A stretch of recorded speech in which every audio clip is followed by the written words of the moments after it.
Italian ক্লাবে খেলা ফাহমিদুল যে ক্লাবে খেলেছেন ইতো, ব্রুনো ফার্নান্ডেজদের মতো কিংবদন্তিরা, সেই ক্লাবে খেলেছেন ফাহমিদুলও।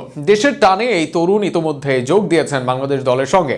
তাতে শুধু হামজাই নয়, বরং ফাহমিদুলের কথা ভেবেই ঘাম ঝরাচ্ছে ভারতীয় দল। আরো বিস্তারিত থাকছে প্রতিবেদনে। আগামী 25 তারিখ ভারতের বিপক্ষে শিলংয়ে মাঠে নামবে বাংলাদেশ। তবে তারিক, তপু, জামালদের সঙ্গে এবার মাঠ মাতাবেন হামজা চৌধুরী। কিন্তু তার আগে এই স্কোয়াডের আরও এক বড় নাম ইতালিয়ান প্রবাসী ফুটবলার ফাহমিদুল ইসলাম যোগ দিয়েছেন বাংলাদেশের স্কোয়াডে। গতকাল সৌদি আরবে দলের সঙ্গে যুক্ত হয়েছেন ফাহমিদুল। বাম দিকে লেফট ব্যাক বা লেফট উইং সব জায়গায় খেলতে পারেন ফাহমিদুল। এই উইঙ্গার খেলেন ইতালির চতুর্থ স্তরের ক্লাব আলবিয়া কালসিতে। ইতালির চতুর্থ স্তরে তৃতীয় অবস্থানে আছে তার ক্লাব।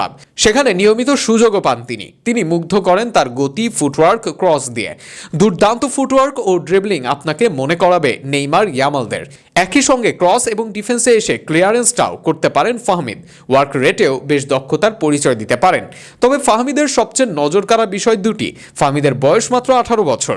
যে স্তরের ক্লাবই হোক না কেন, মাত্র 18 বছর বয়সে যখন কোনো খেলোয়াড়কে কোচ মূল দলে নিয়ে আসেন, তাকে প্রায় মূল একাদশে নামান, তখন অনুমান করতেই হবে তার মধ্যে আছে প্রতিভা।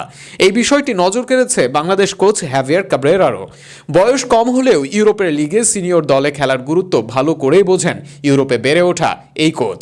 একই সঙ্গে ফাহমিদ উঠে এসেছেন সাম্পদোরিয়া একাডেমি থেকে। Seedorf, Skriniar, Bruno Fernandes, Mario ইকার্দিও, স্যামুয়েল ইতোর মতো তার পরিচিত মুখরা খেলেছেন যে ক্লাবের হয়ে। ইতালির শীর্ষ লিগ সিরিয়াতে দীর্ঘদিন ছিল ক্লাবটি।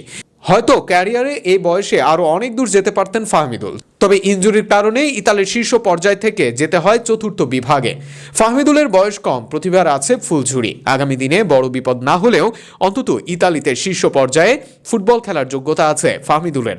তার আগেই এই খেলোয়াড়কে ডেকে অনেকটা দূরদর্শিতার পরিচয় দিলেন বাংলাদেশ কোচ হ্যাভিয়ার কাব্রেরা।